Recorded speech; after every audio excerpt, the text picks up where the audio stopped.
Que Dieu vous bénisse. C'est avec une immense joie que j'ai le plaisir de vous accueillir dans notre émission C'est possible. Le thème d'aujourd'hui sera le Dieu de la énième chance. Je suis avec Noël. Bonjour Noël. Bonjour. Est-ce que tu peux te présenter? Alors, je m'appelle Noël Duval, j'ai 33 ans. Je fais partie de la communauté des gens du voyage et je suis marié, j'ai 3 enfants.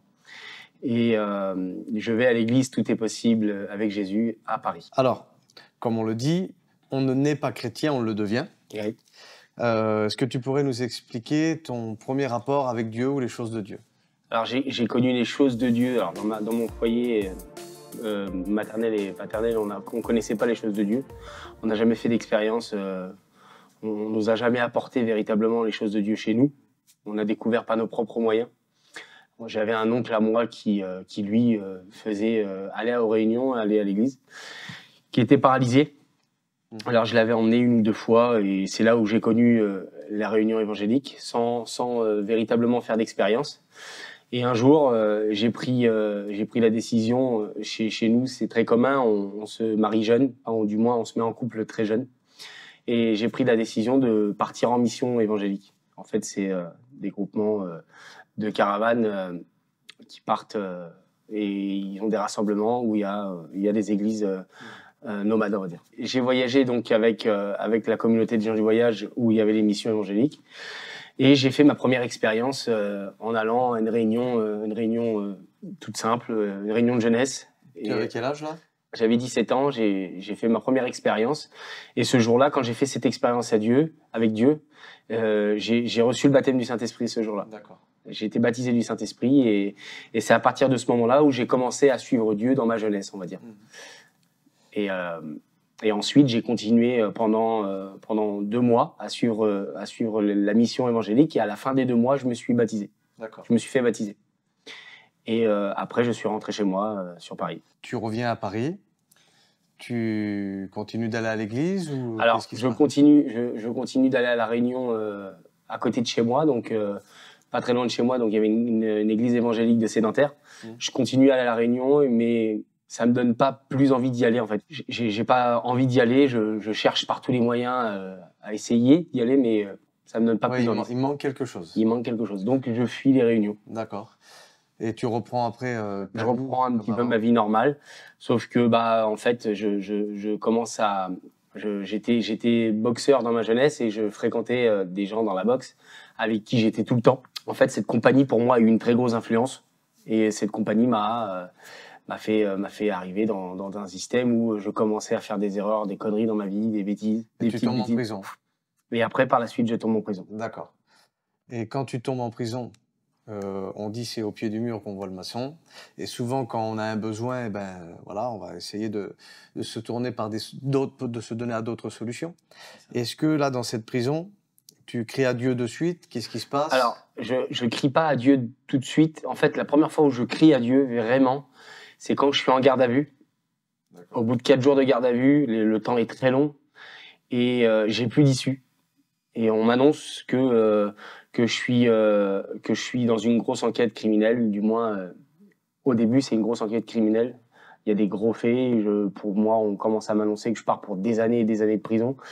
Et je crie à Dieu à ce moment-là au fin fond de ma cellule. Et sur le coup, j'ai pas d'issue. La seule issue que j'ai, c'est la prison. Et je me dis que je suis perdu. Je suis jeune. Je connais rien en fait, je connais véritablement rien de la vie. Et c'est à ce moment-là que je prends conscience que je me suis mis dans un salpêtrin. D'accord. Et tu vas faire combien de temps de prison? Je fais 1 an de prison plein. On appelle ça en mandat de dépôt et on m'incarcère pendant 1 an, mandat de dépôt d'1 an criminel.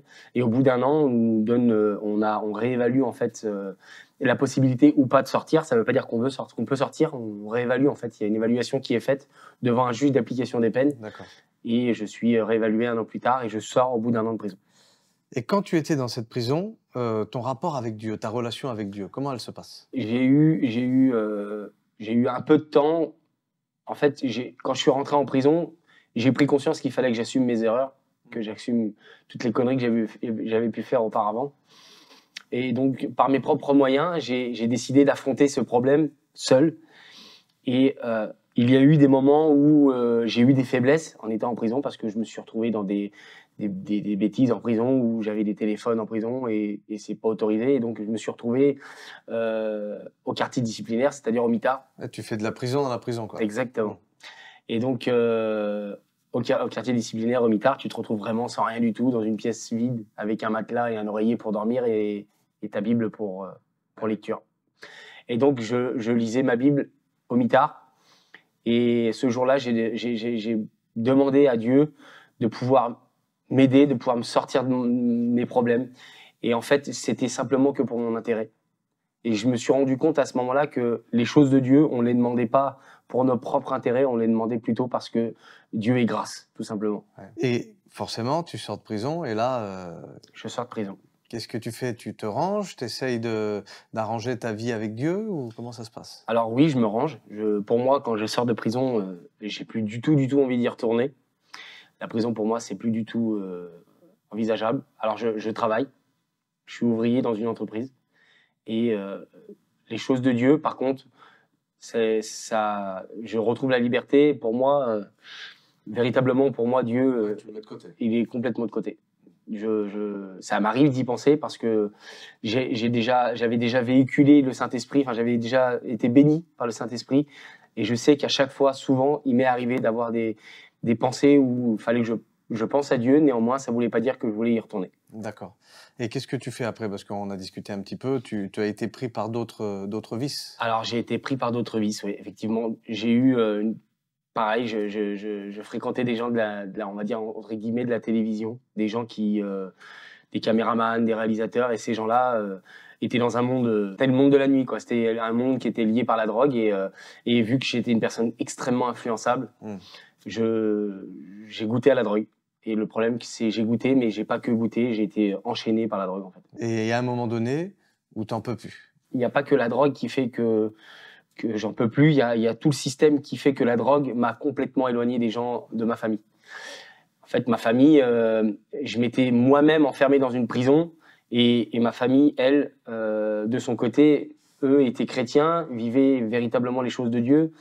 Et moi, en fait, je m'étais complètement éloigné de mes parents, de mon père, ma mère, mes frères. Et à un moment donné, j'ai eu un gros problème dans ma famille. Mon père allait mourir. Et au moment où mon père allait mourir, une de mes tantes m'a téléphoné pour m'expliquer que mon père allait mourir et que je ne prenais pas conscience de tous ces problèmes et qu'à un moment donné, ça allait mal finir. Parce que j'avais mes frères qui commençaient à se rendre compte que j'avais pris une distance complète et puis que j'étais devenu un étranger à leurs yeux. Et aujourd'hui, le but principal de ma tante, c'était de rétablir le problème. Et pour moi, ça l'avait aggravé, en fait, parce que j'avais décidé véritablement de vouloir mettre une situation non-retour et pas retourner vers ma famille. Et ce soir-là, je décide de partir boire, et puis je vais acheter de la drogue chez un dealer. Et ce soir-là, je pars pendant 3 jours, sans m'arrêter, sans dormir pendant 3 jours. Et au bout du 3e jour, je décide de mettre fin à ma vie. Je veux me jeter sous un train. Et quand je vais pour me jeter sous un train, la dame qui conduisait le train à la gare met un coup de klaxon. Et ce coup de klaxon a retenti dans mon cœur. En fait, ça m'a fait un sursaut sur moi-même. J'ai sursauté. Et j'ai regardé le train au loin qui arrivait vers moi, qui a freiné, qui avait mis le frein d'urgence. Et la femme qui m'avait vu. Et là, d'un seul coup, il y a la police qui a commencé à arriver. Donc, je me suis sauvé dans un état catastrophique. J'étais drogué. Je n'avais pas dormi depuis 3 jours. Et dans mon cœur, ça me disait, il faut que je retrouve de l'humilité pour retrouver ma famille. Et à ce jour-là, j'avais décidé de retrouver ma famille, de retourner vers ma famille, et je suis retourné voir ma famille. On peut dire que, en fait, la prison a voulu te détruire à l'intérieur, Oui. et que toute cette drogue, toutes ces choses-là ont voulu justement détruire tes relations, détruire tout ce qui était à l'extérieur. Bien sûr. Et la Bible dit, ça c'est une bonne nouvelle, c'est que là où le péché abonde, la grâce de Dieu, amen, elle surabonde, et ensuite tu rencontres le Seigneur et tu décides de le suivre. Alors ensuite, ça prend du temps, en fait. Ça prend du temps parce que je retourne vers ma famille. J'arrive donc à l'hôpital. J'arrive à l'hôpital où mon père est en réanimation. Et quand j'arrive dans cet hôpital en réanimation, il y a toute ma famille qui est à l'entrée et il y a mon frère qui est devant la porte, et mon frère avait décidé de ne pas me laisser rentrer dans l'hôpital. Et donc moi, j'avais décidé de vouloir rentrer dans cet hôpital. Et puis en fait, au moment où je commence à m'exprimer, mon frère se rend compte que je suis dans un état cadavérique. Et il me dit, va régler tes problèmes avec ton père et nous, on réglera nos problèmes plus tard. Donc je rentre dans l'hôpital.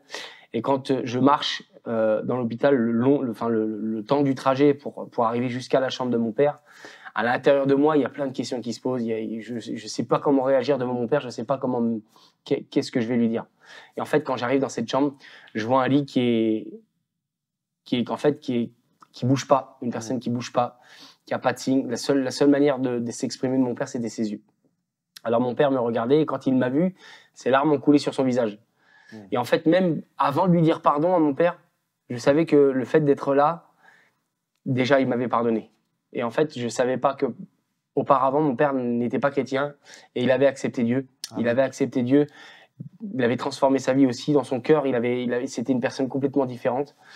Et j'ai été pardonné et j'ai reconstruit ma famille au fur et à mesure.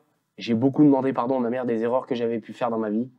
J'ai reconstruit plein de choses nouvelles dans mon foyer, dans mon travail. Et ça a demandé du temps parce que, quoi qu'il arrive, le diable ne nous lâche pas. Et par tous les moyens, il essaie de nous leurrer, de nous mentir, parce que c'est un menteur. Et il fait tout pour nous détruire et il fait tout pour nous enlever du chemin que le Seigneur nous a donné. Et j'ai continué à vouloir marcher avec Dieu en ayant des embûches, en ayant des problèmes. Mais j'ai pas lâché la main du Seigneur jusqu'à aujourd'hui. Amen. Entre le temps où tu fais ton expérience, ta première expérience, et où tu vas vraiment décider de le suivre, il s'est passé combien de temps à peu près?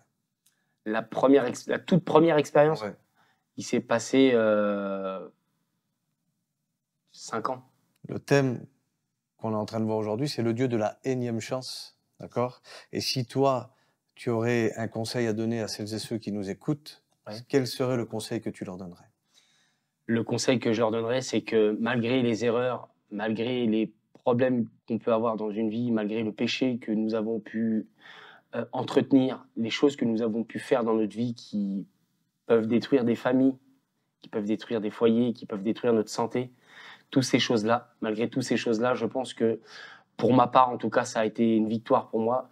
Le Seigneur est venu me chercher au plus bas dans mon péché et il m'a sorti du plus bas pour aujourd'hui, je puisse être assuré dans mon cœur d'être sauvé si le Seigneur revient chercher son Église. Amen. Je pense que le Seigneur est capable de pardonner même que tu es au plus bas.